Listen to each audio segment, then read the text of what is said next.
merupakan ibrah ataupun hikmah kenapa Quran sebahagian besar adalah kisah. Contohnya siapa yang mengaji dalam subjek Mabahith fi Ulumil Quran, dalam Ulumul Quran, buku yang dikarang oleh Manna Khalil Al-Qattan, dia bincang secara khusus hikmah kenapa sebahagian besar dalam Quran itu adalah kisah cerita. Kisah-kisah yang benar daripada Allah tentang Nabi-Nabi dan Rasul yang dahulu. Maka sebahagian kata adalah kerana menurut Syekh bernama Manna Khalil Al-Qattan, dia kata antara lain adalah kerana manusia ni memang suka dengan cerita.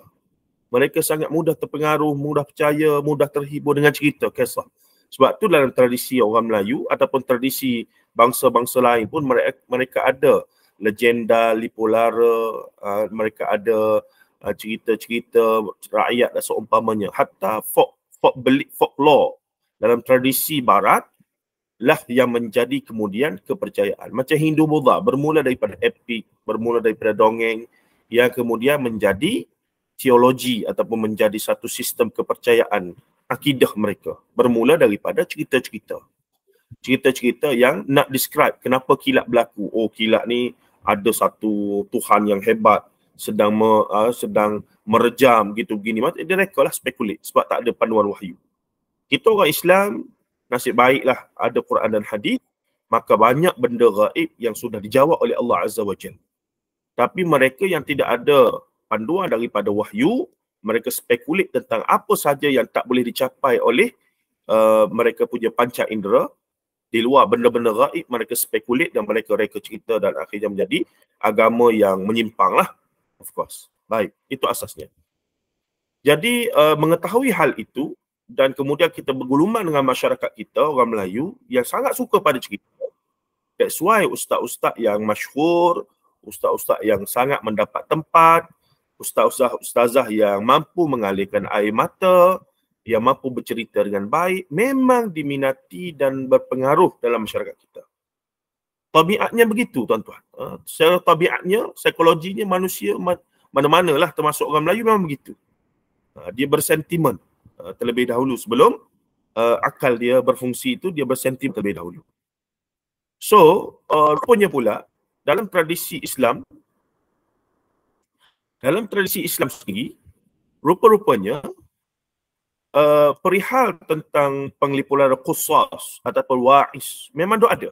Ustaz Aziz Abdul Jamil pernah share satu kajian yang dibuat oleh seorang sarjana Mak Saleh ni. Dia kaji tentang fenomena qusas ataupun wa'is ataupun wa'az. Kalau hari ni motivator ataupun tukang nasihat, yang biasanya akan melanturkan nasihat-nasihat dengan bahasa-bahasa yang hebat, tapi mereka ni tidak ada disiplin dan tak jaga nukilan-nukilan daripada Quran dan hadis, dan mereka banyak memandai-mandai lah dalam istinbat hukum, dia langgar disiplin. Jadi ini menarik. Very, very connected to the reality of our time. Dan isu ini bukan isu zaman kita, melainkan isu sepanjang zaman Islam, tuan-tuan.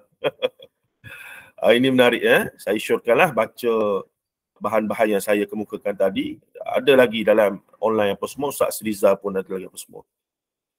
Jadi kita dalam rangka saya lah nak menyumbang sedikit macam mana ni saya nak ajak nak menjadi antitesis kepada apa yang sudah tersebar dan menjadi arus perdana.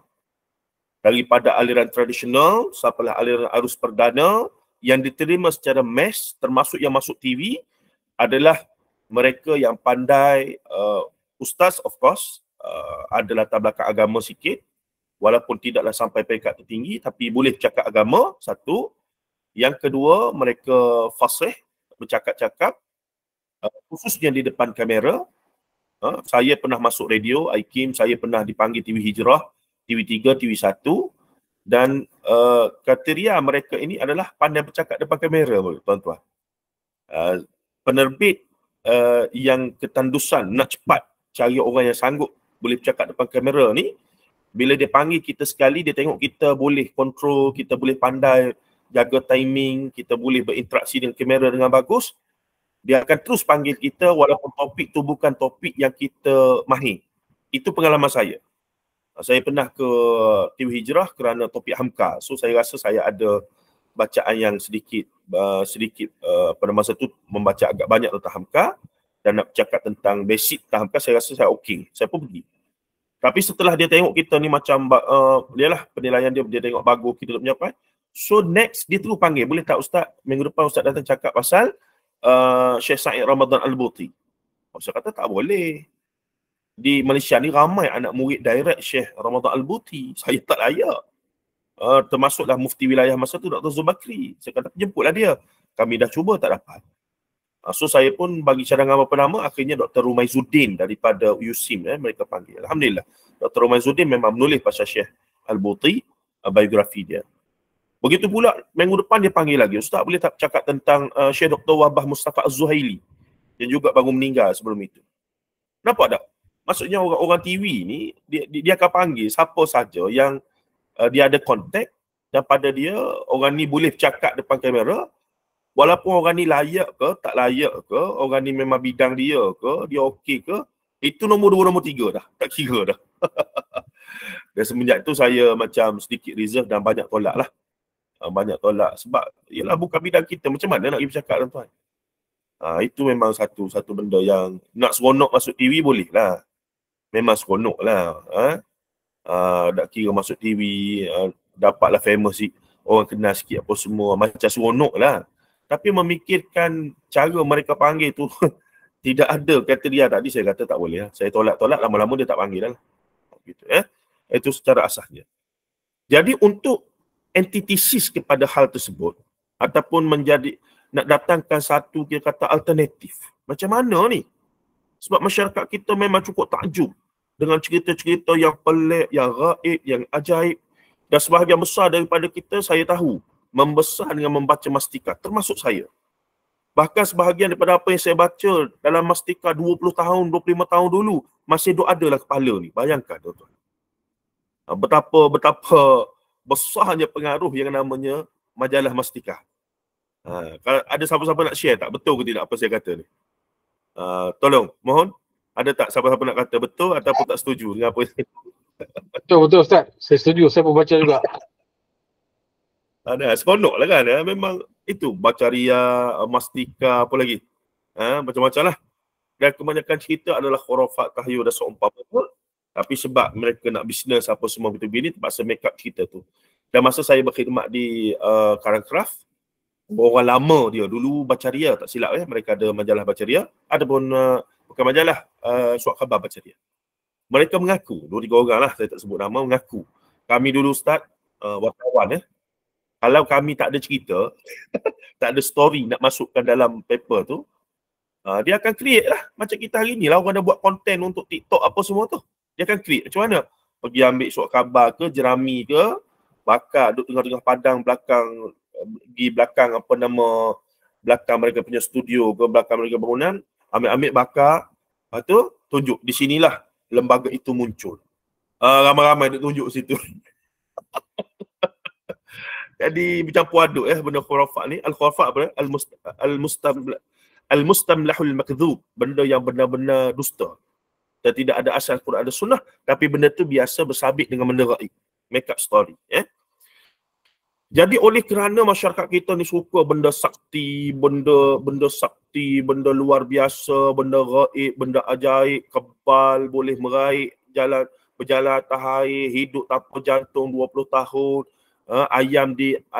gambar ayam dilangsir boleh keluar jadi hidup, dan pelbagai lagi jenis-jenis cerita lagu tu. Macam mana kita nak lawan?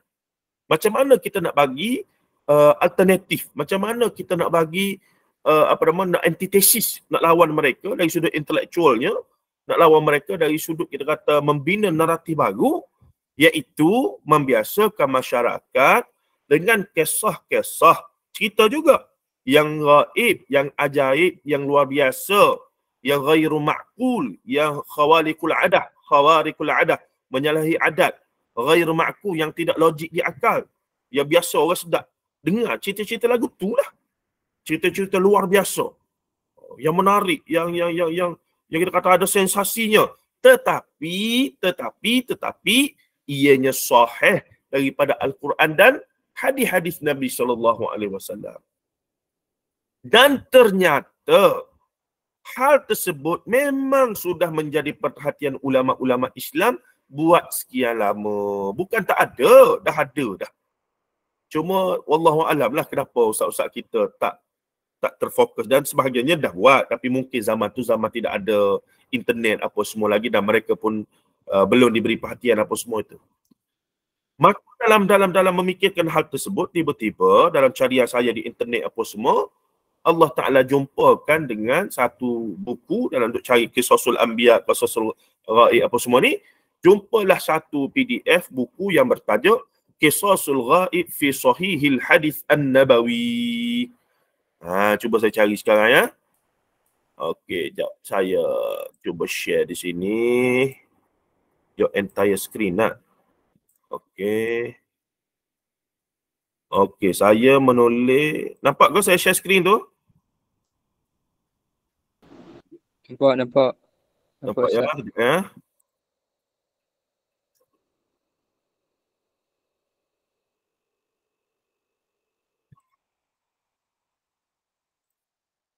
Saya menulis bahasa Arab guna keyboard atas keyboard ni, screen ni.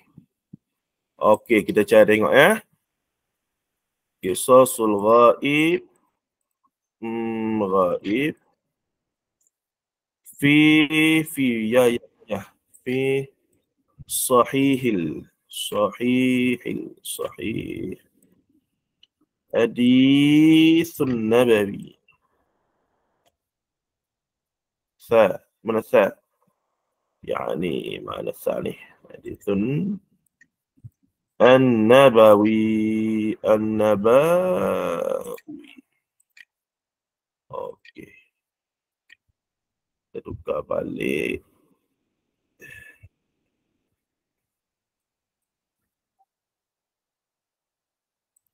Saya tulis PDF ya. Okey, keluarlah buku ni. Cuba kita tengok image dia. Ni Qisasul Ghaib fi Sahihil Hadis An-Nabawi. Siapa muallif dia? Prof. Dr. Umar Sulaiman Al-Ashqar, ulama besar daripada Jordan yang menulis dalam bidang syariat, bidang akidah dan juga bidang berkaitan dengan benda-benda lagu ni, bahan-bahan dakwah. Sebelum dia buat Qisasul Ghaib fi Sahihil Hadis An-Nabawi ni, dia terlebih dahulu buat juga buku yang bertajuk Sahih Qasasun Nabawi. Hadis-hadis sahih berkaitan dengan kisah Nabi-Nabi. Itu next projek penerbitan saya dengan Dr. Abdul Basit Abdul Rahman. So, yang buku yang akan kita gunakan yang inilah Qisasul Ghaib fi Sahihil Hadis An-Nabawi. Dan siapa yang boleh bahasa Arab dengan fasih, saya mengaku bahasa Arab saya tak bagus tuan-tuan, boleh sikit-sikit untuk cross reference, tetapi untuk fasih macam ustaz-ustaz kita yang lain tidak. Maka siapa yang boleh bahasa Arab dengan baik, saya sangat syurga. Di sini pun ada dalam internet archive ni. Okey, cuba kita tengok ya. Dalam Waqfiyah pun ada. Jadi siapa nak cari PDF cukup mudah, dah boleh bahasa Arab, dan ketika itu Fadilatul Syekh Dr. Zaimi Ramli baru balik 2016 2015-2016. Ketika dia boleh masuk lagi Selangor ceramah kuliah kami dok panggil, saya pun macam cadang pada dia, doktor, ni antara buku yang bagus kalau doktor nak guna untuk kuliah ni. Dia tak terlalu panjang, dia kisah khusus, maksudnya satu kuliah boleh cerita satu hadis, satu kisah, tidak terlalu panjang di antara maghrib dengan isyak, dan ceritanya cerita pelik-pelik. Alhamdulillah Dr. Zaimi pun ada guna juga buku ni untuk kuliah-kuliah dia, dan dah khatam dah ke beberapa tempat tu. Baik. Tak datang pula dia. Kenapa?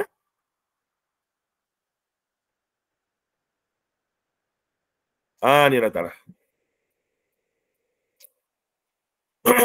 Boleh nampak ya?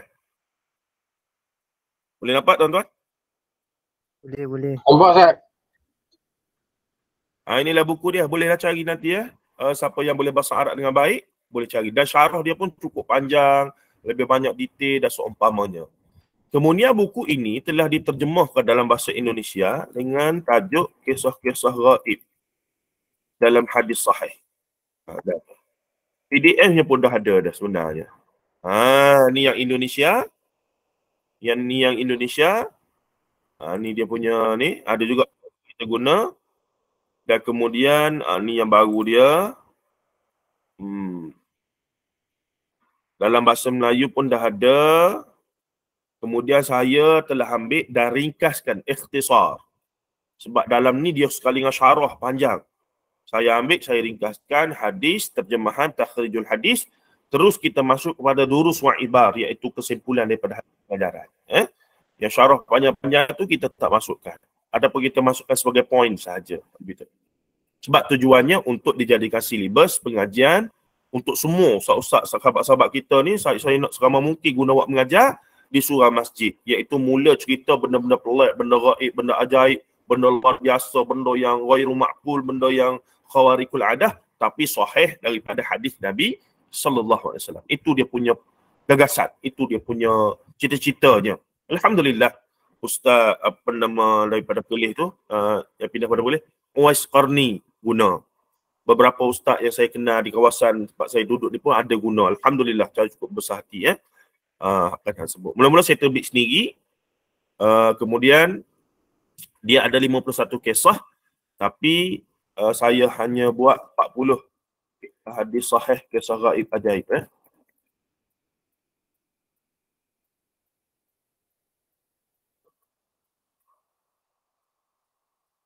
Ini yang saya terbit sendiri, warna hitam.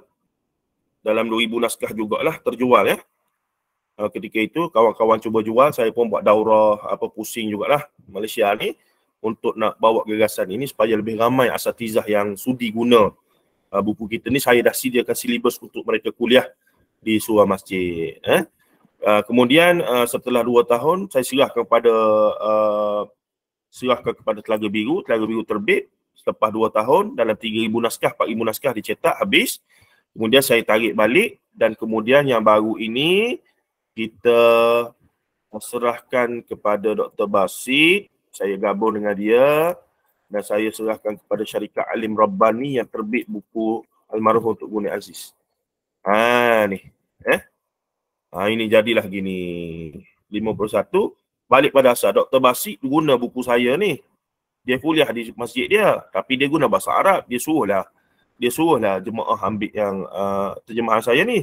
Bila dia baca kisah dalam kitab Arab, tak ada dalam terjemahan saya ataupun yang saya susun ni. Sebab saya kata saya ringkaskan. Saya tak masuklah 51 hadis. Yang terlalu panjang tu saya ringkaskan lah. Oh, dia marah tuan-tuan. Masuk semualah. So bila disebut gitu, saya pun masukkan balik 51. Saya kata kalau gitu Tok Guru kena letak nama lah. Sebab saya guna dia punya. Sebab dia pun dah baca habis Dia ada rakaman lengkap. Dia baca habis. Baca ringkasan lah. Urai ringkas. Semua. Sebab tu kalau siapa yang dah ada buku ni perasan. Di akhir setiap kisah ni ada QR code. Nampak tak? QR code. Ada? Betul. Ada. Kalau siapa scan, dia akan pergi kepada Dr. Basit punya huraian. Ulasan tu. Tu latar belakang buku ini hinggalah jadi 51 kisah yang kita nak mula baca pada malam ini insya-Allah. Baik, saya tutup belakang dulu. Itulah sebuah sedikit latar belakang bagaimana buku ini muncul idea buku ini muncul Baik. Okey, seterusnya kita buka sekejap. Ada beberapa kuliah muslimat saya duk guna dah buku ni. Okey, nak tunjuk. Okey.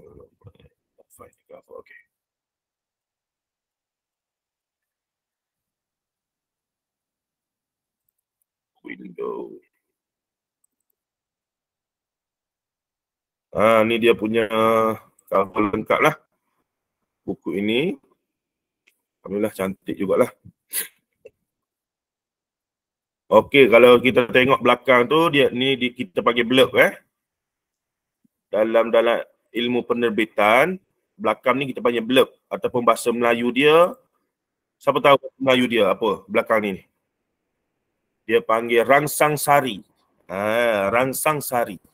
Saripati daripada buku tu, tujuannya untuk merangsang pembeli untuk minat beli. Begitulah lebih kurang Dia adalah ringkasan kepada apa yang semua tu ada dalam buku ni lah. Begitu. Baik, kalau tengok tu saya baca sikit. Kisah-kisah gaib dan ajaib sering kali menarik minat manusia sama ada disampaikan melalui lisan atau tulisan. Menjadi fitrah kemanusiaan menyukai cerita yang mempunyai ciri-ciri luar dari kebiasaan seperti kisah-kisah alam gaib lagi ajaib.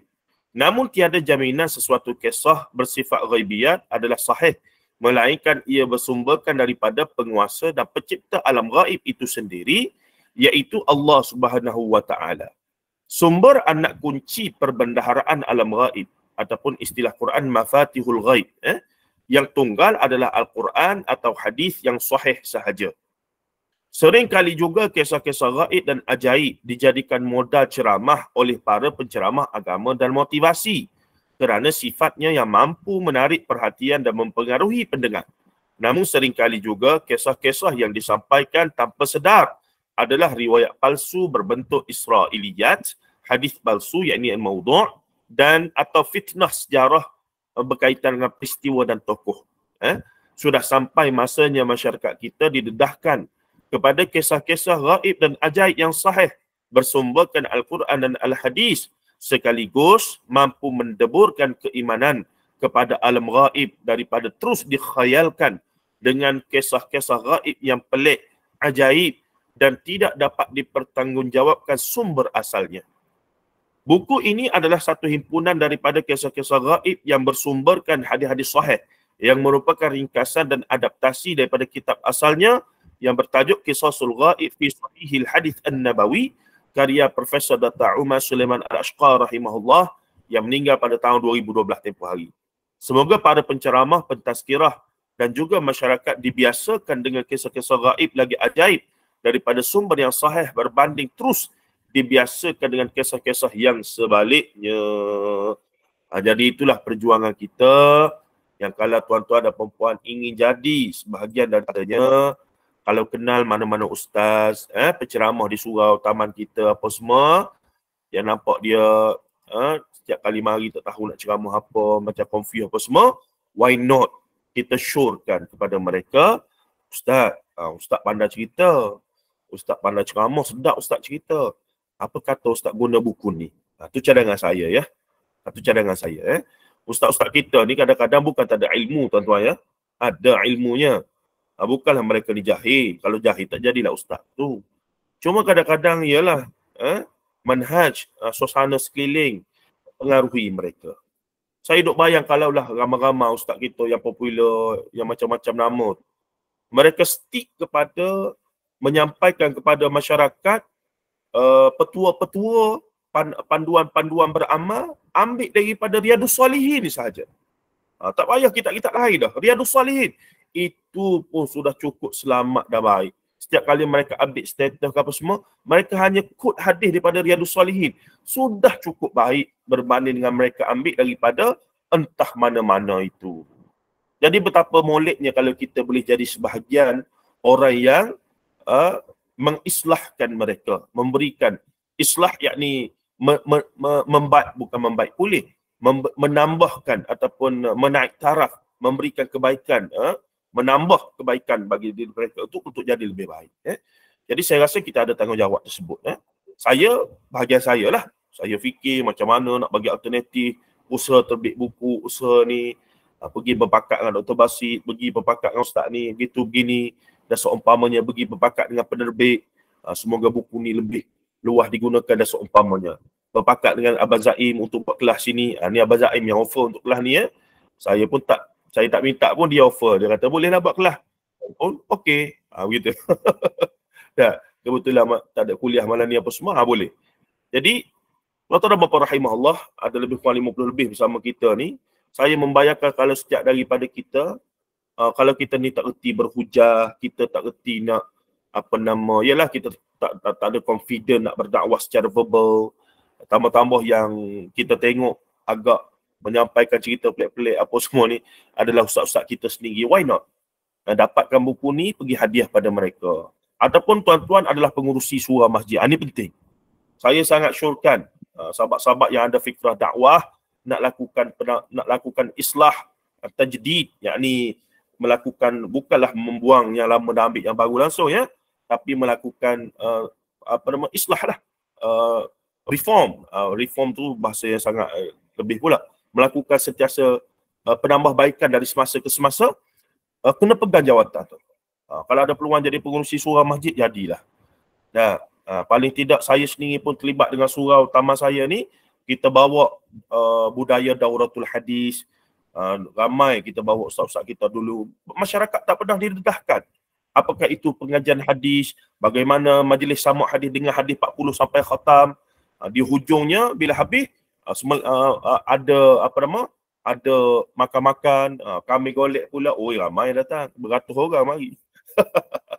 Makan kena ada, itu memang taktik dia lah dari dulu kini selamanya. Nah, tapi nak katanya kita menghidupkan budaya yang mereka tak pernah rasa. Kita hidupkan budaya samak hadis, simak hadis, kita menghidupkan budaya pengajian hadis, kisah-kisah apa semua. Lama-lama tuan-tuan, kita tak payah bagi tahu dah pada mereka.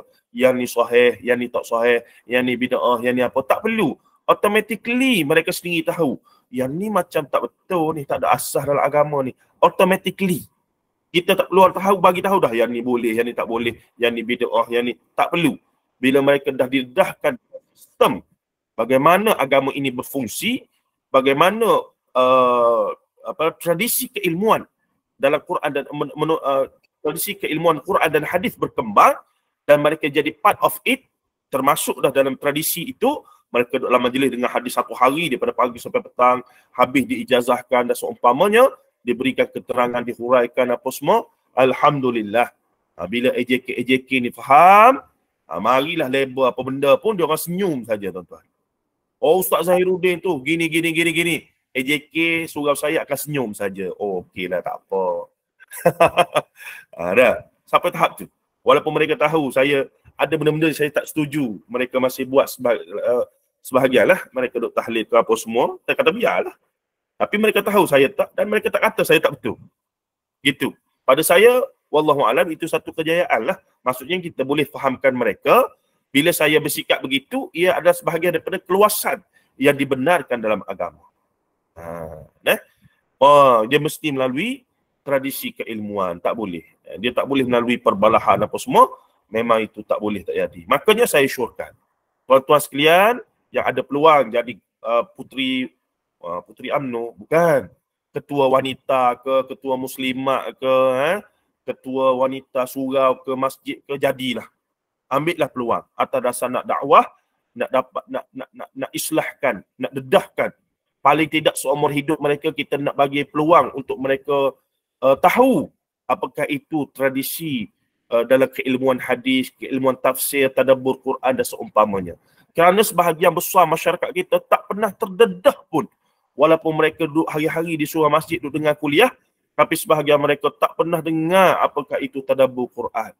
Apakah itu syarah hadis, dauratul hadis, ulumul hadis dan seumpamanya. Sebahagian mereka tidak didedahkan bahawa itulah asas teras agama kita ini. Tuan-tuan dan puan-puan rahimahullah. Jadi itu saya sangat syorkan dan harapkan semoga ada yang mengambil perhatian lah dan juga sanggup itu. Saya pun dah usaha setakat yang saya mampu di peringkat-peringkat kita dan setakat ni alhamdulillah ada perubahan-perubahan yang baik lah. Nak ubah masyarakat kita 100% mustahil. Tapi paling tidak ada circle yang mampu kita dedahkan dan buka mata mereka untuk terdedah kepada hal-hal yang demikian. Paling tidak tuan-tuan, kemuncaknya mereka tak kata apa-apa kepada pandangan agama yang kita pilih. Kalau tidak sikit-sikit Pak Wahab, sikit-sikit Pak Wahab, sikit-sikit Pak Wahab, pening kita. Mendalah. Nah, tapi bila mereka mula faham, oh rupanya benda ni khilaf.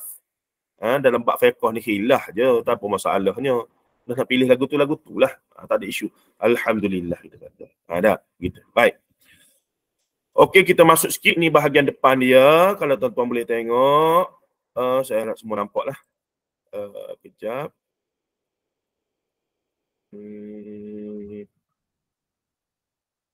Sekejap, saya stop sharing dulu tak? Stop sharing, saya buka yang lebih luas. Okey, di sini.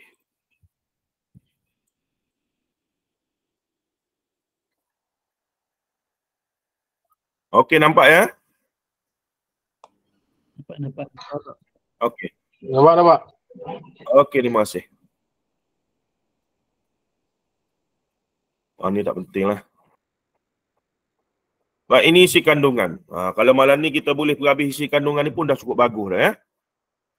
Baik, pengantar satu, pengantar dua. Pengantar satu ni dulu saya ambil daripada saya bersamahah Mufti Wilayah, kemudian jadi Menteri Agama. Pengantar dua oleh Dr. Basit. Pendahuluan saya sediakan. Dan ini bahagian penting ni. Ini bahagian yang sangat penting. Dalam dua buku yang saya rujuk, iaitu Sahih Qasasun Nabawi dengan Qisasul Qisasul Ghaib fi Sahihil Hadis Nabawi oleh Profesor Dr. Omar Sulaiman Ashqar. Pada mukaddimah kitab tu ada manhaj, ada metod, ada dia bahaskan kenapakah kita kena ada pemikiran yang demikian tentang kisah-kisah. Bila kisah-kisah tu bersabit dengan agama, bersabit dengan Quran dan hadis, apa sikap, metod, epistemologinya yang mesti kita pegang. Epistemologi ni the theory of knowledge, bahawa benda tu adalah ilmu dan mesti ia begitu. Bahawa kisah-kisah yang bersabit dengan Quran dan hadis adalah termasuk kisah-kisah gaib. Segala kisah gaib dan kisah ghaibiyat dan sam'iyat, ia termasuk dalam urusan akidah, dan perkara yang bersabit dengan akidah mesti hanya bersumber daripada Quran dan hadis. Hadisnya pula mesti hanya hadis sahih. Nampak tak dia punya jelasnya, dia punya epistemologi ataupun dia panggil kerangka metodologi dia itu. Jadi yang jadi karut marut banyak ni kenapa? Percaya pada hantu apa semua ni sebab tak faham bahawa dalam Islam suruh percaya benda gaib. Macam agama Yahudi, Kristian, macam agama Hindu, Buddha, suruh percaya benda gaib. Percaya pada roh, percaya pada hantu. Tapi mereka itu percaya pada benda gaib berdasarkan spekulasi akal minda mereka, falsafah. Kita pula disuruh percaya pada hal-hal gaib, termasuk rukun iman semalam kita dah bincang, hanya berdasarkan sumber daripada Quran dan hadis. Bila mana ada sumber daripada Quran dan hadis, dan jelas riwayat itu riwayat yang sahih, tak logik macam mana pun, akal kita kena logikkan. Kerana pada saya, ia dipanggil sebagai logik iman. Logik iman. Dan ini bersalahan kita dengan Mu'tazilah. Golongan liberal ni. Pada mereka hadis tu bila nampak tak logik, sahih. Walaupun riwayat tu sahih, maka bila bersalahan dengan akal, tak boleh. Kita kata tak begitu. Kerana terlalu banyak benda yang zaman Rasulullah nampak tak logik, sehingga 1400 tahun hari ni, banyak dah benda jadi logik. Jadi masuk akal. Dia tak logik zaman tu sebab sains teknologi tak boleh nak cerat. Tapi kemudian bila sains teknologi dah boleh cerat, berapa banyak benda dalam Quran dan hadis sudah jadi logik. Jadi banyak lagi yang sahih tapi belum jadi. Contohnya Nabi Isa turun dari langit, apa semua, Ya'juj Ma'juj, hadis-hadis akhir zaman, berdasarkan data hadis yang banyak daripada zaman Rasulullah hingga zaman kita jadi sahih, maka sangatlah tidak mustahil untuk benda itu juga akan berlaku selagi mana riwayat tu sahih. Itu cara kita. Kita bukan buang akal, tapi kita guna akal untuk tunduk kepada wahyu dan memahami wahyu. Itu cara dia. Tuan-tuan Bapak rahimahullah. Cuma ada setengah aliran dia letakkan akal sama dengan wahyu. Dan setengah lagi dia akal lagi. Bila akal ni, bila wahyu ni bersalahan dengan akal, akan letak akal dulu. Begitu. Kita kata wahyu ni tertinggilah sumbernya. Itu cara kita orang Islam. Ada. Baik. Jadi dalam intipati metodologi inilah paling kritikal, dan mungkin 2-3 pertemuan kita akan duduk situ saja. Membahaskan tentang itu kerana penting. Sebelum masuk, nak faham, nak seronok dengar cerita 1, cerita 2, cerita 3, cerita 4 ni, sampai 51 cerita, kita kena selesai dulu. Metodologi berinteraksi dengan kisah-kisah gaib dan ajaib yang luar biasa, ghairi ma'qul, kisah-kisah yang khawarikul adah dan seumpamanya itu, tapi yang bersumber daripada Quran dan sunnah Nabi SAW. Baik. Tapi secara rangkumannya bolehlah kita tengok tajuk-tajuknya terlebih dahulu, dan mungkin saya bagi teaser lah sikit ya. Kisah 1, celaka kamu wahai anak Adam, betapa kamu khianat. Ataupun dalam buku asal dia bahasa Arab tadi, beberapa kisah yang utama ini dia datangkan kisah di hari kiamat, yakni kisah di yaumil mahsyar dan ke atas. Kisah syurga, neraka apa semua lah. Dia marikan kisah tu dulu. Baik, kumpulan itu. Maka dia kata, celaka kamu wahai anak Adam, betapa kamu khianat. Ni cerita berkaitan dengan lelaki yang terakhir keluar daripada neraka dan terakhir masuk syurga. Hadis ni lah yang tidak diterima oleh Mu'tazilah, Wasil bin Atha, yang menyebabkan dia i'tazil daripada jamaah Hasanul Basri dan akhirnya membina kumpulan aliran yang bernama Mu'tazilah itu. Inilah hadisnya antara yang berkaitan, iaitu dia tak boleh terima bahawa orang Islam yang matilah kena fasik, dosa besar banyak, tak sempat taubat, masuk neraka, dibakar dalam neraka, dan akhirnya bila habis dosa dia itu, maka dia masih ada peluang untuk masuk syurga. Golongan Mu'tazilah kata benda ni tak boleh gitu. Dah masuk neraka, nerakalah. Dah masuk neraka, nerakalah. Tak boleh dah keluar-keluar masuk syurga. Masalahnya yang kata itu adalah hadis sahih. Bila hadis sahih, Rasulullah yang kata. Bila Rasulullah yang kata, maksudnya wahyu daripada Allah. Wa ma yantiqu anil hawa in huwa illa wahyu yuha. Maka kita kena terima. Nah, itu iman akidah kita. Di sinilah menarik ya, tuan-tuan dan puan-puan rahimah. Nah, barangkali saya lah satu perspektif dalam huraian nanti saya akan bagi tahu.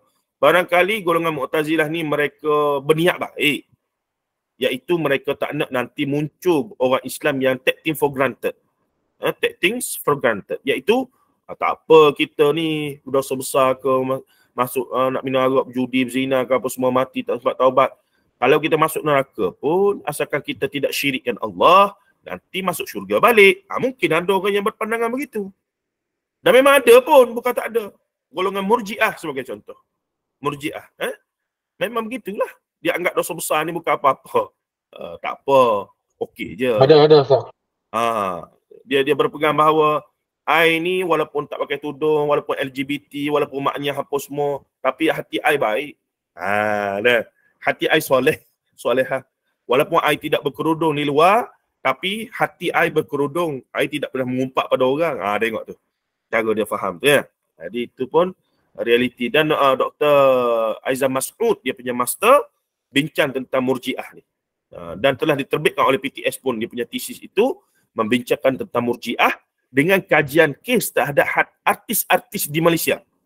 Statement-statement daripada artis-artis di Malaysia. Itu menarik ya. Jadi menarik lah. Saya pun tak baca habis lagi, tapi saya tahu tentang buku tersebut. Baik, tuan-tuan dan puan-puan rahimahullah. Nanti kita akan bincang panjang lebar ni. Kisah satu ni. Dan masa kita baca menggunakan kitab asal, syarah panjang, banyak sangat maklumat yang menarik. Cuma tadilah saya kata, kita kuliah maghrib, kuliah subuh di surau masjid ni. Masa paling kritikal pun sejam. Sejam tu pun lama dah. Sejam ni dah langgar waktu isyak. Orang pun muka dah berubah. Kalau subuh tu dah nak terbaring-baring dah. Nak tersengut-sengut sampai ke bawah dah. Kan? Begitu. Jadi sejam, 45 minit lah. Saya ingat 45 minit lah paling cantik lah ya. 40-45 minit lah. Tu. Kalau maghrib tu masuk isyak, kalau boleh berhenti terus. Kalau lewat, ambil lagi pun 5-10 minit. Gitulah maksimumnya. Dah. Jadi kita kena guna wisely. Bagi saya semua yang ada ni bakal pendakwah, pendai lah sebelaka ya. Dengan in our own way. InsyaAllah. Ada orang boleh ceramah macam saya sikit. Walaupun ilmu tak banyak. Pandai ceramah sikit. Dan saya tahu manhaj yang boleh dijaga. Okey, saya jaga yang tu. Setakat tu saja. Nak sebut lebih-lebih hadis apa semua. Tak kerti juga kan. Gitu. Tapi tuan-tuan masing-masing ada kelebihan masing-masing. Dan saya fikir semua kita ada da'i. Itulah tugasan, warisan Rasulullah SAW pada setiap umat baginda. In our own way and capability. Nah, ada orang tak kerti ceramah, saya sebut tadi, dia hadiahkan buku. Ada orang tak erti nak berdebat, berjidal. Dia buat cara jamu makan. Macam-macam lah cara. Dengan hikmahnya itu. Baik, seterusnya yang kedua, kisah kedua, hari ini aku tidak lagi mendahakai mulai Ibrahim. Ni kisah ayah Ibrahim jumpa dengan Ibrahim di Yaumil Mahsyar. Dia jumpa Ibrahim, dia kenal. Maka dia kata, al-yawma la'asini kaya Ibrahim. Hari ini aku tidak lagi derhaka pada kamu. Dan menariknya nanti ayahnya ini ditukar menjadi seekor anjing. Dan anjing itu semua dilempar dan masuk neraka. Ataupun rubah ataupun menjadi seekor dubuk, binatang yang hina. Dan akhirnya ayah dia Azar itu lantas dilempar ke dalam api neraka. Cukup menarik cerita ni. Tuan-tuan, menarik cerita-cerita lagu ni. Hatta Dr. Rozaimi pernah share dengan saya. Bila dia share buku ini dengan kawan dia yang memang duk ngaji Sahih Bukhari, Sahih Muslim, Kawan dia tu boleh kata, ada ke hadis ni? Anda tak pernah jumpa pada Sahih Bukhari Muslim? Ada. Bermaksud memang kita pernah lalu, tapi hadis kan terlalu banyak. Hadis-hadis ni terlalu banyak. Sahih Bukhari saja 8,000 riwayat, termasuk riwayat yang berulang. Jadi kadang-kadang kita tak fokus pada secara maudhu'i terhadap kisah-kisah yang khusus begini. Jadi ulama-ulama kita, termasuk Imam Nawawi rahimahullah, cerdiknya dia buat hadis 40 yang kekal sampai hari ini. Antara lain tujuannya itulah nak memudahkan kita orang awam ini supaya dia tahu. Kita tak mampu nak mengaji habis tafsir 30 juzuk Quran. Oi tuan-tuan. Kalau sempat, subhanallah, semoga Allah Ta'ala rahmati kita. Nah, nak khatam semua hadis. Oi. Kalaulah tak beranak masuk dauratul hadis dengan Maulana Asri, duduk situ 10 tahun, okeylah.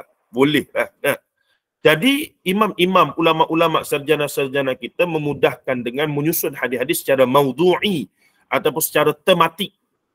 Ni kisah 40 hadis berkaitan dengan istighfar, 40 hadis berkaitan dengan ni, 40 hadis berkaitan dengan ni. Imam Nawawi punya matan Arba'in Nawawiyah 40 hadis tu adalah himpunan hadis yang merupakan mewakili seluruh syariat Islam.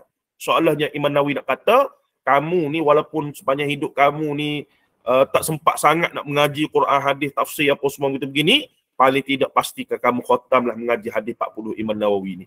Hadis 40 yang aku susun ni. Kerana 40 hadis ni aku pilih sungguh-sungguh daripada seluruh hadis yang doa data dia ni terangkum semuanya dalam 42 hadis yang doa dalam matan Arba'in An-Nawawiyah ni. Soalan-soalannya kita telah mengaji seluruh daripada syariat Islam melalui 42 hadis tersebut. Dan kemudian Ibn Rajab Al-Hambali tambah lagi 8 jadi 50. Iaitu Ibn Rajab Al-Hambali punya kitab tu bukan Lulu Al-Marjan, Jami' Al-Ulum wal Hikam. Tu. Jadi 50 di situ. Wa rahimahullah. Ini kehebatan ulama-ulama kita. Dan mari zaman moden ni Profesor Dr. Umar Sulaiman Ashqar perasan, masyarakat Islam ni duk suka lagi cerita pelik-pelik mengarut ni. Dalam tradisi-tradisi sastra mereka, hikayat 1001 malam lah apa semua itu gini. Bahkan sebahagian pada ustaz penceramah sendiri jadikan modal ceramah apa semua itu gini. Why not? Kita mula fokus kepada cerita yang luar biasa, gaib, ajaib apa semua itu begini. Tapi mari daripada sahih Quran dan hadis Nabi sallallahu alaihi wasallam. Itu semangat dia. Itu dia punya, kita kata, rangkuman gagasan yang nak dibawa dalam buku yang serba ringkas ini. Tuan-tuan dan puan rahimahullah. Seterusnya kisah yang ketiga, buka amalan menjadi ringan dan kad menjadi berat. Ini pun luar biasa kisah ni. Saya bila mari Ramadan, biasanya waktu tazkirah 20 minit tu saya akan pick up salah satu daripada kisah daripada hadis ini dan fokus untuk dibacakan. Saya tak ulang berkaitan Ramadan. Syahr Ramadan alladhi unzila fihi al-Quran hudan linnas, kutiba alaikumus siyam kama kutiba alal ladzina. Itu semua ustaz lain dah cerita dah. Saya akan cari satu daripada kisah daripada hadis ni untuk dibaca, baca terjemahan dan ambil ibrah dalam masa 20 minit. Pada saya itu lebih bermanfaat. Khususnya hadis-hadis, kisah-kisah yang kita rasa masyarakat jarang lagi dengar. Sebagai contoh nanti tuan-tuan akan jumpa. Contohnya, tengok tu kisah yang ke-9. Apa dia? Suqil Jannah. Syurga dalam pasar. Syurga dalam pasar. Pasar dalam syurga. Supermarket saya terjemahkan sebagai ada supermarket dalam syurga. Ada mega market dalam syurga. Lagu mana? Kena dengar hadis lah. Kena belajar lah. Kalau kuliah muslimat tu sedap lah kita syarah yang ni. Ada nak pergi beli apa? LV, nak pergi beli beg tangan, nak pergi beli apa? Wallahu alam, tak tahu. Tiba-tiba ada soalan. Siapa yang meniaga dalam tu ustaz? Saya pun jawab, mana aku tahu. Dalam hadis tak bagi tahu siapa berniaga. Tapi memang ada pasar. Dan mereka akan pergi ke pasar tu pada setiap hari Jumaat. Ada. Apa ada di pasar tu? Wallahu alam. Tak erti nak kata. Cuma hadis report begitu. Setakat tu je lah. Tak boleh nak pandang-pandang. Benda gaib ni. Dia tanya, ya lah ustaz, kok nanti saya ni memang duk bisnes lah. Mana tahu nak berniaga dalam tu juga nanti. Nak ambil lesen berniaga dengan siapa. Sudah kata. Ada yang fikir begitu tuan-tuan. Ada yang fikir begitu. Saya tak tahu tuan-tuan ketawa ke tidak. Saya ada ketawa seorang-seorang ni. Tapi seronok lah. Bila duk bincang-bincang muslimat tu, dia kata, lagu tu Ustaz ada. Yalah, mana saya tahu siapa berniaga sana. Hadis kata penghuninya akan pergi ke syurga. Yang niaga tu malaikat ke, nak minta lesen niaga ke, wallahu alam, kita pun tak tahu. Nah, tuan-tuan boleh meriahkan kita punya pengajian ni dengan respon di bahagian mesej ni. Mungkin ada respon-respon yang nak share apa semua. Kita alih-alihkan ya. Baik, kita ada dalam 10 minit lagi. Saya pergi laju. Kemudiannya ada juga di sini, ambillah wahai anak Adam, memang kamu tidak akan puas akan sesuatu. Ini pun luar biasa juga kisah dia. Nanti kita akan lalu semua ni. Kalau ada kalau umur panjang muar rezeki, semua ada recording nanti, boleh dengar belakang insya-Allah. Tapi kalau tak sabar, boleh direct nanti siapa yang ada buku, boleh scan pada setiap kisah hujung tu untuk dengar ringkasan daripada Syekhuna Datuk Dr. Abdul Basit Abdul Rahman punya huraian. Boleh juga, tak ada masalah. Nanti boleh buat modal cerita-cerita ni untuk apa dia, nak cerita pada kawan sebagai bahan dakwah, nak cerita pada ahli keluarga kita ni, suami-suami, tazkirah keluarga ke lagu mana dah. Nak jadikan bedtime story kepada anak-anak. Why not kita guna cerita-cerita daripada hadis sahih ni? Tapi walaupun guna bahasa kita kena terkawal ya. Dia ada dawabit dia, disiplin. Jangan kita exaggerate macam cerita-cerita rakyat yang kita boleh tokok tambah suka hati, tak boleh lah. Ni kita kena ada dawabit. Selagi mana tak keluar daripada, walaupun kita guna bahasa kita bil makna, tapi dia punya dawabit tu mesti dalam lingkungan yang tak terkeluar daripada nas. Kalau ni kita ada cerita-cerita ikut kita punya kepala, kita pula duk tokok tambah, tak pasal-pasal.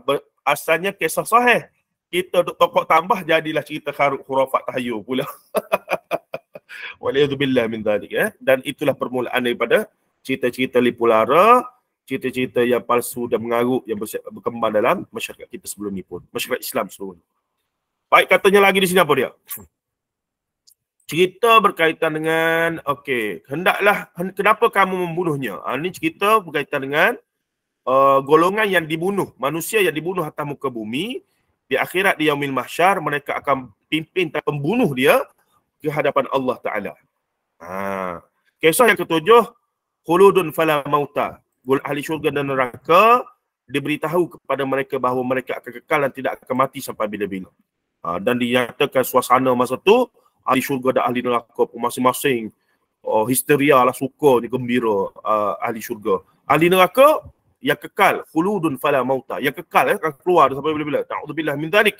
Orang kufur, orang syirikkan Allah apa semua tu, maka mereka pun akan terus menderita sampailah eternity, badan abada. Na'udzubillah min dzalik. Kemudian kisah yang ke-8, kisah yang luar biasa. Saya kalau mari Isra' Mi'raj pada Maulidur Rasul, orang jemput ceramah, saya akan baca kisah yang ke-8 ni. Kisah yang agak panjang berkaitan dengan haudun Nabi, telaga Nabi di yaumil mahsyar. Cukup luar biasa kisah ni. Memang dia panjang sikit, tapi kalau kena cara cukup bermanfaat dan menunjukkan kehebatan dan afdaliyat Rasulullah sallallahu alaihi wasallam, betapa kerana Rasulullah lah dipanggil syafa'atul uzma, syafaat besar di akhirat, iaitu bermulanya orang mula dihisab, syafaat Rasulullah sallallahu alaihi wasallam. Baik, kisah yang ke-9. Di syurga pun ada pasal dah sebut tadi, nanti kita akan hurai. Kisah ke-10, keadaan ahli syurga, agak umum tajuknya, nanti ada konteksnya. Kisah yang ke-11 berkaitan dengan kumpulan terawal masuk syurga. Bagaimana kriteria mereka, siapakah mereka dan seumpamanya, dibahaskan oleh para ulama berdasarkan hadis yang dikemukakan oleh Profesor Dr. Ahmad Salim daripada riwayat-riwayat sahih. Baik, kisah 12 ini juga cukup menarik berkaitan dengan mereka perjalanan mimpi Rasulullah, dan kita tahu mimpi Rasulullah adalah wahyu, dan Rasulullah telah melihat beberapa orang yang diazab di alam barzakh. Maksudnya di sini ketika di alam barzakh sudah ada sebahagian daripada manusia yang diazab, sedangkan mereka belum dihisab di yaumil mahsyar. Maka timbul soalan. Soalan ni saya pernah dengar daripada Dr. Zaimi dalam dia masukkan hadis ni. Saya dengar dia kata, ada orang tanya soalan, bukankah tidak adil orang ini telah dihukum oleh Allah ketika di alam barzakh lagi, sedangkan mereka belum dihisab di yaumil qiyamah, di yaumil mahsyar. Sekali dengar macam betul, tuan-tuan. Sekali dengar macam, betul juga ya. Sebab kita belum dihisab lagi. Belum dihisab lagi, tiba-tiba dah kena azab di yaumil mahsyar, di dalam barzakh. Bukankah itu tidak adil? Tak, ni. Ni. Bukankah itu tidak adil? Nampak tak? Nanti kita akan jumpa jawapannya bila kita belajar kisah ini. Kemudian ada perdebatan syurga dan neraka. Berdebat mereka ni. Tak puas hati sama sendiri.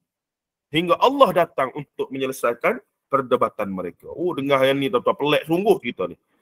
Pelik sungguh. Di sini aku untuknya pun satu kisah yang menarik juga, panjang lebar. Nanti siapa dah ada buku bolehlah, nak baca-baca sendiri pun bolehlah secara umumnya. Kisah 15, 3 orang yang diheret ke dalam neraka, 3 golongan khusus. Nanti ada orang yang terburai isi perutnya dalam neraka. Ini pun menarik, tapi biasa dah dengar sebenarnya ni. Orang yang muflis di akhirat, siapakah mereka? Nanti akan diterangkan.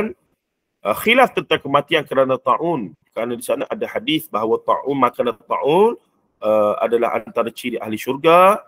Ada orang mencipta Tuhan yang batil dan pencipta yang masuk neraka. Maksudnya di sini adalah orang yang mengukir patung. Orang yang membuat patung dan seumpamanya. Dan kemudian Allah Ta'ala suruh dia tiupkan roh ke dalam patung itu. Musawwir yakni.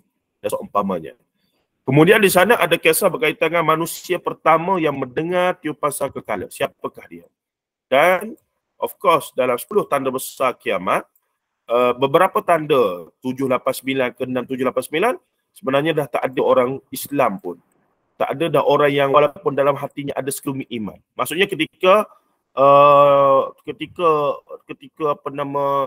kiamat berlaku, tak ada orang Islam dah sebenarnya. Tak ada orang yang kenal dah Allah masa tu. Orang kafir belaka. Orang yang memang teruk usia. Gitu, Jadi kalau kita hidup lagi masa tu, something wrong somewhere. Orang semua mati, kita seorang je hidup lagi. Something wrong somewhere tu tuan-tuan. Baik, ahli neraka yang paling ringan saatnya, sebagian ulama kata inilah pakcik Nabi, iaitu Abu Talib. Orang-orang yang monyet dan babi, mereka disumpah kerana melanggar perintah Nabi mereka. Allah Ta'ala telah menjadikan mereka babi dan monyet. Ada konteksnya di situ. Kami utuhkan saksi buat engkau daripada kalangan engkau sendiri. Ini ada konteksnya nanti. Orang mukmin ditahan di Qantarah. Ini pun menarik. Lepas dah lalu titian sirat, rupa-rupanya ada lagi satu checkpoint. Namanya Qantarah. Di Qantarah ini, jika masih ada dosa-dosa muamalat, hutang ke, kita pernah pukul orang tu tak minta maaf kita lagi, di sinilah akan diadili. Kalau kita pernah tampar orang tu tak redha dengan kita, dia akan tampar dia balik di sini. Selesai di sini, barulah boleh continue masuk dalam syurga masing-masing. Jangan main-main tuan-tuan. Yang ada hutang ke apa semua begini. Maksudnya dosa-dosa yang bersabit dengan manusia lah, yang bersabit dengan muamalat. Termasuk binatang apa semua. Kerana dosa dengan Allah dah settle masa kita di Al-Mizan ni. Ditimbang di Al-Mizan. Dah. Selesai. Sini kita lalu titian sirat. Lepas dari titian sirat ni sepatutnya masuk syurga dah. Ada lagi satu checkpoint. Qantarah nama dia. Siapa pernah dengar cerita ni? Pernah dengar ke tidak? Cuba respon sikit. Tak pernah ni Ustaz. Ya? Tak pernah lagi Ustaz. Sebab kata menarik. Tuan-tuan, kalau kita, Allahu Akbar, kalau kita betul-betul fokus pada bahan-bahan, data-data Al-Quran dan Sunnah, sudah cukup dah untuk hidup kita ini dipenuhi dengan cerita-cerita yang pelik, yang ajaib, yang gaib, tapi sahih. Kalau tuan-tuan rajin untuk dengar tadabbur daripada Ustaz Mu'in, daripada tadabbur Quran melalui Ustaz Syahadi Abdul Rahman, daripada tadabbur center, kalau yang bahasa Inggerisnya daripada Ustaz Norman Ali Khan, daripada beberapa orang lagi, Allahu Akbar, tak habis lautan ilmu, laukanal bahru midadan li kalimatillah. Tu. Dah banyak luasan yang luar biasa itu. Dalam perbahasan akidah, mereka masukkan kisah-kisah ini dalam bab sam'iyat, kalau ilmu kalam. Dalam orang yang mengaji akidah sifat 20 ilmu kalam, kita akidah Asy'ariyah, dia ada ilahiyat, nubuwat dengan apa nama ilahiyat, nubuwat dengan sam'iyat. Jadi kisah-kisah ni termasuk dalam sam'iyat. Tapi dalam pengajian hadis kita tak bagi begitulah. Termasuk dalam pengajian manhaj salaf, kita tak masuk situ. Kita masuk dalam pembahasan tentang rukun iman di bawah iman pada Allah. Untuk minu billah wa malaikatihi wa kutubihi, itu perbahagian satu. Dan al-imam, yakni Profesor Dr. Omar Sulaiman Ashqar, ada kitab khas yang berkaitan dengan menghuraikan setiap iman kepada Allah, satu kitab. iman pada malaikat, satu kitab. Dan dalam itu Quran hadis dan juga huraian-huraian oleh ulama muktabar. Begitu. Nah, tetapi kalau kita mengaji hadis, kalau kita lalu mengaji hadis Sahih Bukhari, Sahih Muslim, semua ini kita akan lalu tapi letih lah tuan-tuan ya. Yalah 8,000 hadis bila nak habis ya. Malah nak asli syarah jilid 1 tu pun baru berapa hadis tu. Kitabul Iman Sahih Bukhari tu baru berapa hadis tu setebal tu. Jadi nak habis 8,000 hadis tu, semoga Allah Taala rahmati dan panjangkan umur Maulana Muhammad Asri Yusof sehingga siap magnum opus mahakarya dalam bahasa Melayu. Syarah hadis pertama oleh orang Melayu dalam bahasa Melayu. Begitu. Terjemahan dah lengkap iaitu Fathul Bari 56 jilid oleh pustaka Imam Syafi'i oleh Al-Imam Ibn Hajar Al-Asqalani rahimahullah ta'ala, Fathul Bari. Tak ada lah. Tapi yang ni adalah oleh Maulana sendiri dalam bahasa Melayu oleh seorang anak Melayu kita. Ni membanggakan lah. Yang ada panjang sikit besar satu lagi daripada dia iaitu syarah kepada Sahih Jami' Tirmizi oleh siapa dia? Bahrul Madhi. Syarah Jami' Tirmizi oleh siapa dia? Syekh Muhammad bin Abdul Rauf Al-Marbawi rahimahullah ta'ala. Sebanyak 22 jilid. 22 jilid. 22 jilid itu yang ditransliterasikan dalam tulisan Rumi oleh pustaka Al-Hidayah. Al-Hidayah Publishing House. Sebab dia bagikan 22. Dan yang Jawi punya dalam 5-6 jilid gitu, tapi Jawi punya tu payah nak baca betul. Tak jelas. Dia tulisan Jawi lama kecil, lepas tu dia yang fotostik itu, yang lama tu dia tak tulis yang baru sekarang. Yang Jawi tu dia tak tulis baru. Dia kira guna yang lama, dia tak fotostik yang dia tak jelas. Nasib baiklah ada orang transliterasikan dia. Dan saya pun dah ada mengajar juga sikit. Cuma tu lah bila dah besar ni dia panjang sangat, lelah kita tuan-tuan. Selain daripada bahasanya yang agak klasik dan seumpamanya. Okey, baik. Oi, banyak ni, menarik ni. Dah. Jadi kita pergi laju lah, saya pergi laju supaya kita habis. Siapa yang ada urusan apa semua boleh lah. Kalau nak keluar dulu tak apa. Cuma saya nak baca ni lah, tajuk-tajuk ni nak habis sikit Baik, seterusnya sesungguhnya dia berada di syurga Firdaus yang lebih tinggi. Tu nanti ni pun kisah menarik, seorang bunda sahabat Rasulullah yang syahid dalam peperangan pergi jumpa Rasulullah. Ya Rasulullah, lagu mana ada anak-anak aku ni? Rasulullah kata aku tak jumpa dia. Menangis kawan tu. Mokcik ni menangis bukan main. Ingat ke? Anak dia tak masuk syurga. Rupanya aku nak kata apa dia? Anakmu ni bukan duduk syurga biasa tu, duduk Jannatul Firdaus, tinggi lagi. Aku tak jumpa di syurga di bawah-bawah ni. Itu maksudnya. Kawan ni menangis bukan main dah. Rasulullah nak bergurau. Wallahualam ya tuan-tuan. Nanti kita akan tengok konteks. Tapi Allahu Akbar. Luar biasa kisah ini. Akan ada bagi kamu kelengkapan rumah. Ini salah seorang sahabat yang dia akan ada perabot di rumah. Sedangkan satu masa dia ni miskin. Futuristik. Lepas Rasulullah wafat, benda tu baru berlaku. Demi Allah, Muhammad tidak berdusta apabila bercakap. Ini pun luar biasa kisah ni. Tentang Umayyah bin Khalaf. Siapa dia kena? Umayyah bin Khalaf, pembesar sama dengan Abu Jahal Lahak lah. Dia ni, Rasulullah ada orang bagi tahu dia. Muhammad bagi tahu, Muhammad akan bunuh kamu dalam satu peperangan. Terkejut dia. Dia ni kafir, musuh Rasulullah. Dia balik cerita kepada bini dia kata, jika Muhammad yang berkata, Muhammad tidak pernah dusta. Yakni mereka sebenarnya beriman kepada Nabi Muhammad. Mereka tahu Muhammad bawa benda-benda. Allahu Rabbi ya Karim. Dia kata kalau Muhammad sebut gitu, Muhammad pasti tidak berdusta. Umayyah bin Khalaf balik, jumpa dengan bini dia, nama Ummu Jamil. Bukan Ummu Jamil Abu Lahab punya bini. Ummu apa ya? Tak ingat, nanti kita akan tengok. Cuma bila disebut pada bini dia, sahabat kita pada Madinah sebut begitu, maka bini dia berkata, jika Muhammad yang kata, maka Muhammad tak dusta. Allahu Rabbi ya Karim. Iman Iman. Maksudnya apa? Maksudnya mereka dah percaya pada Muhammad, pada Rasulullah. Tapi sebab benda-benda tak adil lah, kepentingan keduniaan menyebabkan mereka tak sanggup nak tinggalkan dan akhirnya pilih kufur dan akhirnya mati dalam kekufuran. Baik, ya Allah, dah aku serahkan urusan Quraisy kepadamu.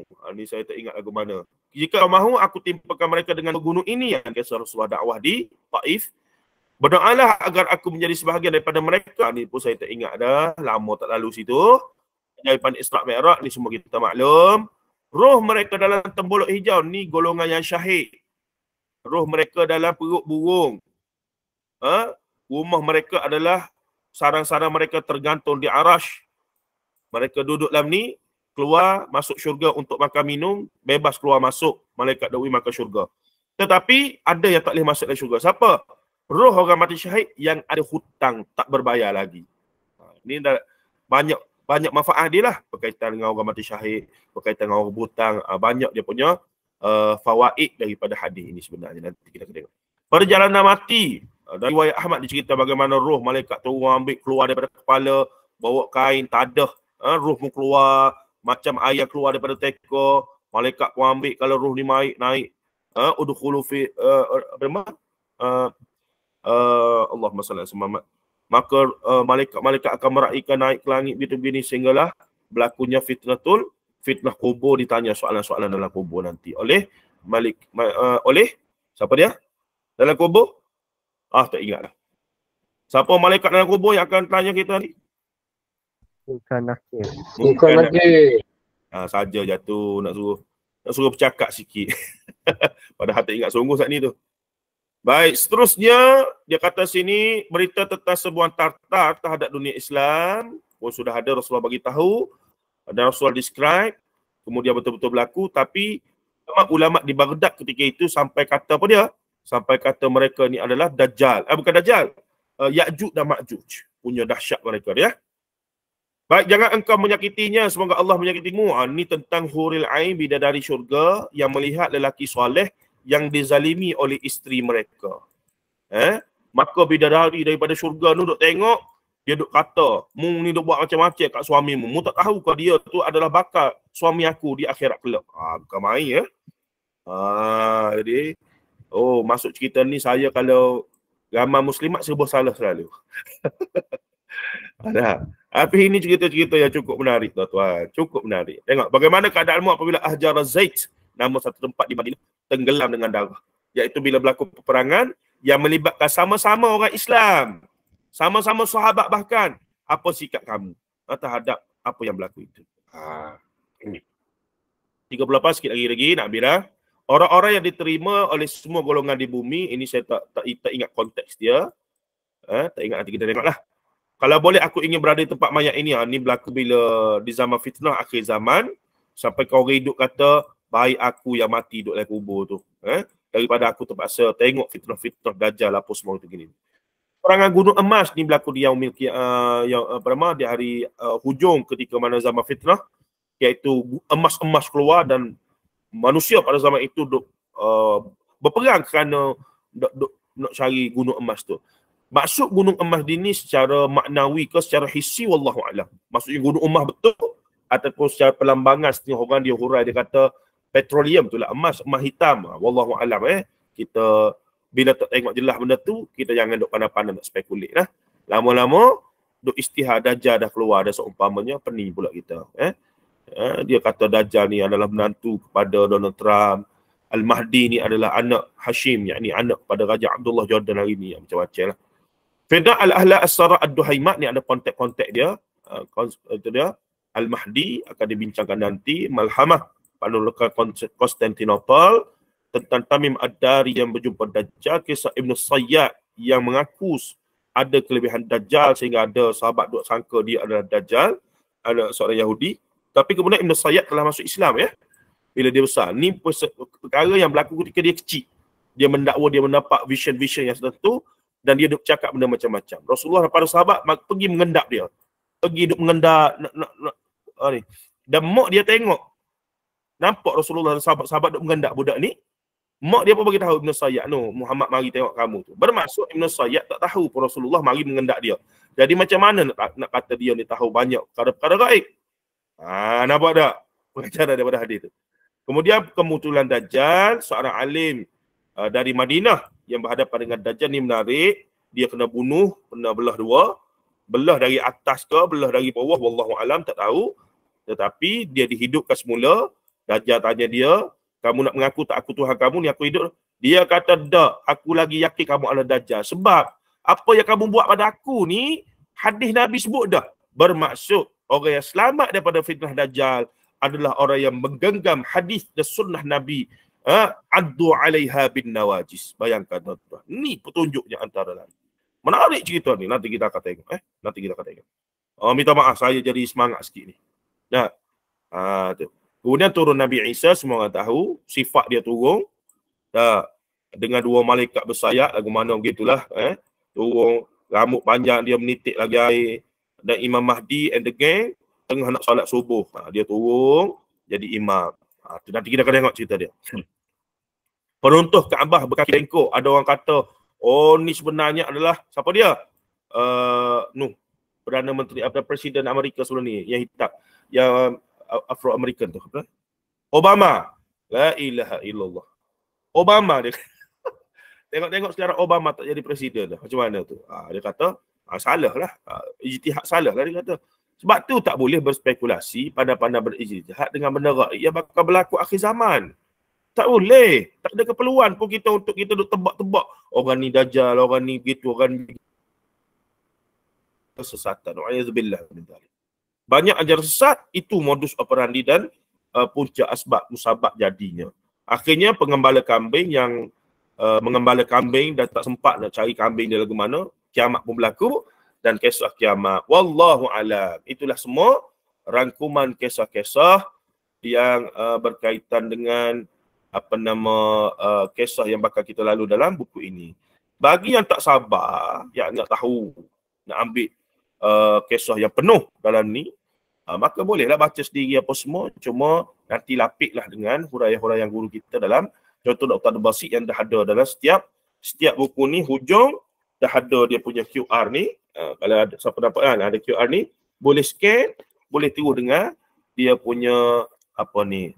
Okey, ada soalan sikit dalam ni. Saya tengok soalan dulu. Ada sikit-sikit masa syarah kita akidah tahawiyah Ustaz Abu Barak. Ya betul. Dalam kita akidah biasa akan ada lintasan-lintasan tapi tidak secara khusus lah. Dia termasuk dalam bab sama'iyat tadi tak?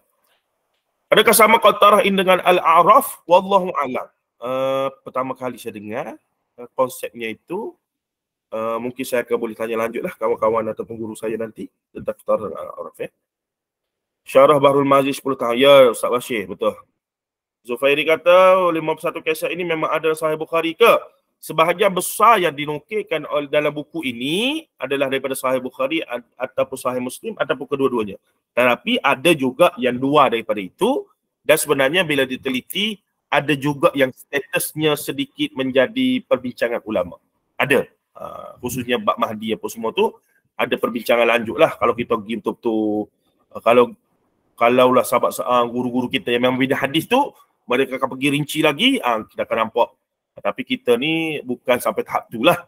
Jadi kita akan tengok dulu, kita akan lalu. Bila ada pandangan-pandangan yang begitu, nanti kita ni lah insyaAllah ya. Baik, ada sebarang persoalan apa semua sebelum setengah ni. Kita dah lewat sikit 15 minit. Saya terima kasih semualah pada yang sudi. InsyaAllah kita akan bersama lagi. Cumanya sebagaimana yang dimaklumkan oleh abang kita punya pengelola ni, di atas sebab dia seorang empowerment sekarang tak ramai ada yang berhenti kerja daripada dia semua. Ada kelas kita yang terpaksa disingkatkan lah, iaitu kelas kita yang semalam tu sepatutnya 2 kali jadi 1 saja untuk bulan ni saja. Bulan depan mungkin akan macam biasa. Jadi kelas dalam kita punya teratak hadis ni semakin banyak. Yang urus masih dia seorang, tidak ada pembantu. Jadi dia tengah nak cari momentum balik lah untuk nak susun balik elok-elok supaya tidak putus dan tidak inilah kelas-kelas kita ni insyaAllah. Tuan-tuan dan puan-puan rahimahullah, terima kasih banyak kerana sudi mendengar dan semoga dapat manfaat. Dan jika ada jumpa lah sepanjang saya berkongsi ni benda yang pada tuan-tuan macam tak betul dan pasti tak betul, mohon bagi tahu saya. Sama ada melalui chatbot ke, direct ke, nak sebut secara terbuka ke, tidak ada masalah. InsyaAllah saya terbuka untuk mendengar. InsyaAllah. Jadi ada sebarang ada siapa-siapa nak ni ke? Bertanya ke, memberi pandangan ke, cadangan ke dan seumpamanya sebelum kita berhenti? 10.30 dah ni. Comel dah Ustaz, comel. Oh, Ustaz Lee ada juga. Hai, 2 malam direct ni. Okey, kalau tak ada apa-apa, insyaAllah kita tangguh majlis. Subhanakallah wa bihamdika asyhadu an la ilaha illa anta astaghfiruka wa atubu ilaika. Wal asri innal insana lafi khusr illa alladhina amanu wa amilus salihat wa tawasaw bil haqq wa tawasaw bis sabr. Jazakumullah khairan katsira. Wassalamualaikum warahmatullahi taala wabarakatuh. Terima kasih. Assalamualaikum warahmatullahi wabarakatuh. Assalamualaikum. Saya Budi. Assalamualaikum. Terima kasih, Ustaz.